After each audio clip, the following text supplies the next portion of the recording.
কিয়ামতের দিন সর্বপ্রথম কোন আমলের হিসাব নেওয়া হবে জানলে আজই বদলে যাবেন।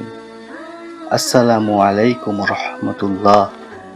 একটি প্রশ্ন ভাবুন তো, যদি আজই আপনার জীবনের শেষ দিন হয়, তাহলে আল্লাহ তাআলা আপনার কোন আমলের হিসাব প্রথমে নেবেন? অনেকেই ভাবেন রোজা, দান বা হজ, কিন্তু সহিহ হাদিসে এসেছে কিয়ামতের দিন সর্বপ্রথম হিসাব নেওয়া হবে নামাজের। তাই ভিডিওটি শেষ পর্যন্ত দেখুন।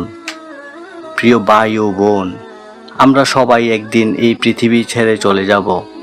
আমাদের ধন সম্পদ, বাড়ি গাড়ি কিছুই সঙ্গে যাবে না, সঙ্গে যাবে শুধু আমাদের আমল। রাসূল সাল্লাল্লাহু আলাইহি ওয়াসাল্লাম বলেছেন, কিয়ামতের দিন বান্দার সর্বপ্রথম হিসাব হবে নামাজের।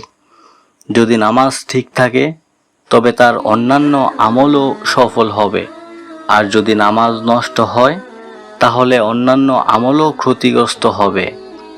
একবার ভাবুন, দিনে 24 ঘন্টার মধ্যে মাত্র কয়েক মিনিট আল্লাহর জন্য দিতে কি আমরা পারি না?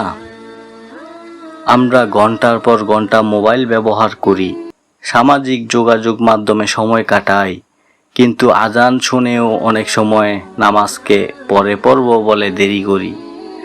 মনে রাখবেন, মৃত্যু কখন আসবে আমরা কেউ জানি না। যদি আজই আমাদের জীবনের শেষ দিন হয়, আমরা কি আল্লাহর সামনে দাঁড়ানোর জন্য প্রস্তুত? তাই আজ থেকেই নিয়ত করুন, আমি 5 ওয়াক্ত নামাজ সময় মতো আদায় করব। আমি আল্লাহর কাছে তাওবা করব। আমি আমার জীবনকে ইসলামের পথে পরিচালিত করব। প্রিয় দর্শক, এই পৃথিবী কয়েকদিনের, কিন্তু আখিরাত চিরস্থায়ী। আল্লাহ আমাদের সবাইকে নামাজের হেফাজত করার তৌফিক দান করুন। আমিন।